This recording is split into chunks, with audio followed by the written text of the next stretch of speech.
السلام عليكم ورحمة الله تعالى وبركاته بسم الله والحمد لله والصلاة والسلام على رسول الله وعلى آله وأصحابه ومن اتبع هداه أما بعد.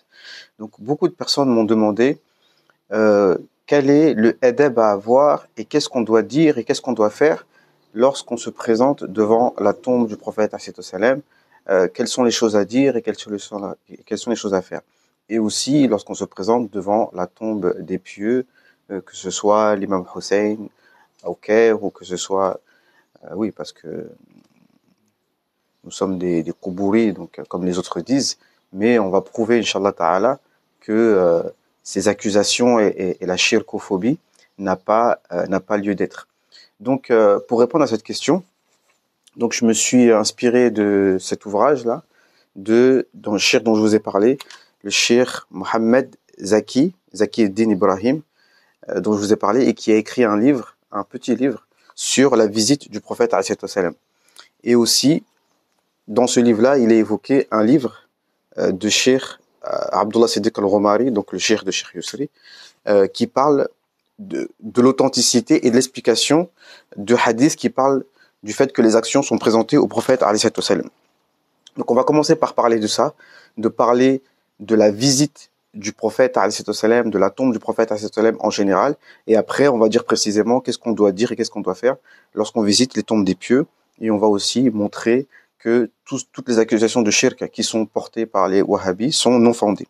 Donc premièrement, il nous dit le shirk que la visite de la tombe du prophète alayhi salam, c'est la plus grande adoration, et pour les vrais amoureux d'Allah Azza wa Jal, c'est parmi les plus grandes obligations.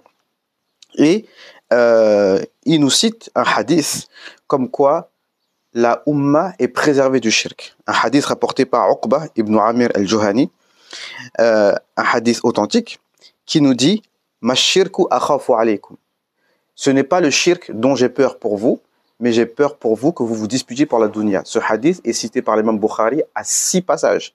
Et il est cité par l'imam Muslim dans plusieurs passages. Donc c'est un hadith parfaitement authentique. Ce n'est pas le shirk dont j'ai peur pour vous. Et certains ont eu le culot d'essayer de dire que non, cette partie est fausse.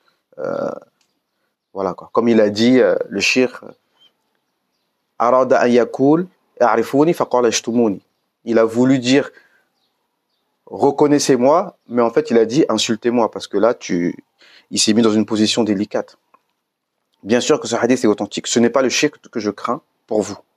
Donc, toutes les craintes à ce sujet-là sont non fondées, à moins qu'on dise que le prophète alayhi salam s'est trompé et que vous connaissez mieux que le prophète alayhi salam. D'accord. Bon. Donc on doit écouter qui, nous, à la fin? Un autre hadith qui nous dit, rapporté par l'imam Malik fil Muwatta, ne faites pas de ma tombe, ô Allah, ne faites pas de ma tombe une idole qu'on va adorer. Le prophète alayhi salam a fait cette dua, et les invocations du prophète alayhi salam sont acceptées. Naam.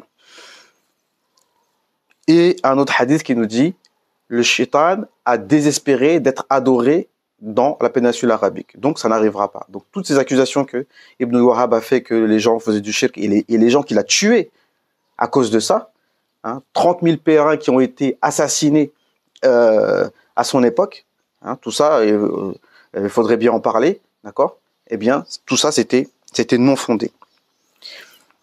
Et il nous parle de un poète et un écrivain qui s'appelle Rafiri, qui disait en gros que dans la prière, dans le adhan et dans l'iqama, tout le temps, il y a le nom du prophète alayhi salam qui est cité pour qu'on comprenne que le prophète alayhi salam doit être toujours présent dans notre esprit. À aucun moment, le prophète alayhi salam doit sortir de l'esprit des musulmans, et c'est comme ça que ça a toujours été, pour que les gens sachent que le prophète alayhi salam est parmi nous, et qu'on ne soit pas comme ça, qu'on l'oublie.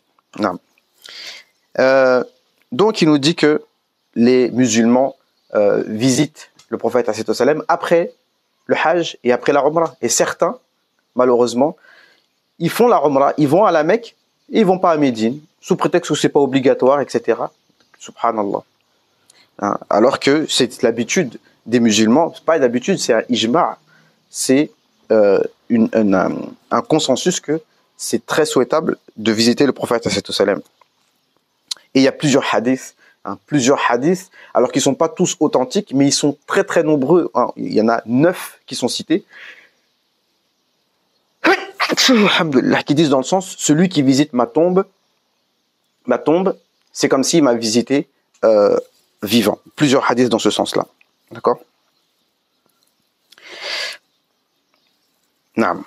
Et l'imam al-Nawawi, il dit bien dans son livre Al-Azkar, Fadl ziyarat qabr al-Nabi le mérite de visiter la tombe du prophète alors que eux ils disent non, il faut pas mettre la niyat de visiter la tombe, il faut mettre la niyat de visiter la mosquée, le marbre, le bois, les décorations, etc.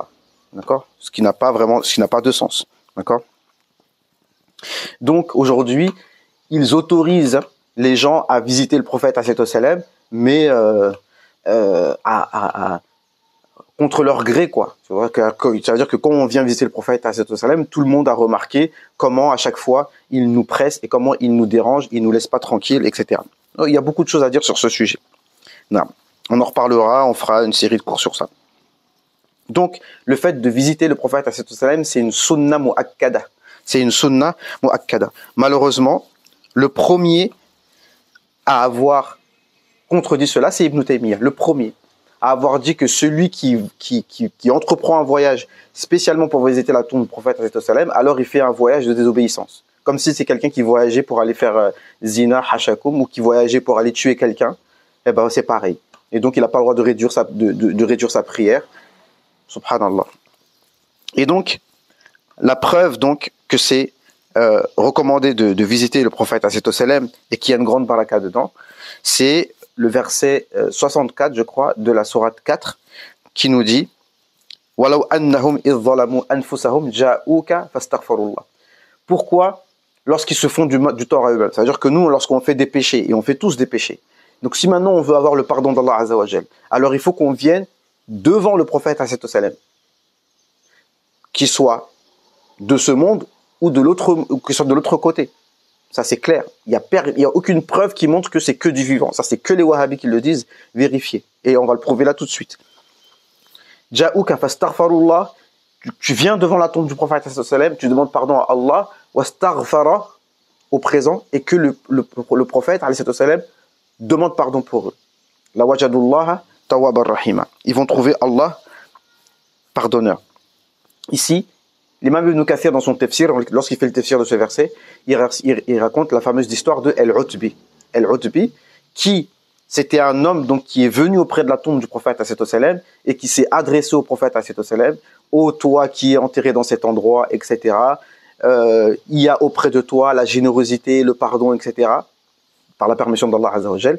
Et donc il y avait Al-Utbi qui était en train qui se reposait devant la tombe du prophète il a vu An-Nabi en rêve pour lui dire rattrape ce bédouin et dis-lui que Allah lui a pardonné.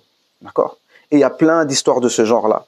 Je peux raconter une histoire, par exemple, qui est rapportée par l'imam Zahabi, où un homme est venu à Médine, mais sur le chemin, il a perdu son fils.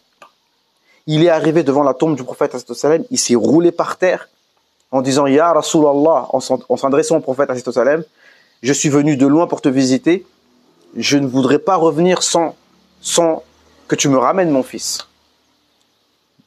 Tout le monde était ému et en stress pour cette personne-là. Et soudain, l'enfant est venu, il est apparu et tout le monde a crié et a remercié Allah Azza wa Jal. Et il y a plein d'histoires de ce genre-là. Ya Rasulallah, al-Ju'a. Des gens qui sont venus auprès du prophète, ils avaient très faim, ils ont dit Ya Rasulallah, nous avons faim. Et Allah Azza wa Jal leur a facilité. Et des histoires comme ça, il y en a des dizaines et des centaines. D'accord? Donc voilà. Naam. Donc on est à 10 minutes. Donc je vais m'arrêter là. D'accord? Et on va reprendre dans une autre vidéo, Inch'Allah Ta'ala, par rapport à ce sujet-là, par rapport à la visite du prophète, alayhi salatu wa salam, wa barakallahu fikum, wa aqulu ma tasma'un, wa astaghfirullah li wa lakum wa li sa'il muslimin, fastaghfiruh, innahu huwal ghafurur rahim.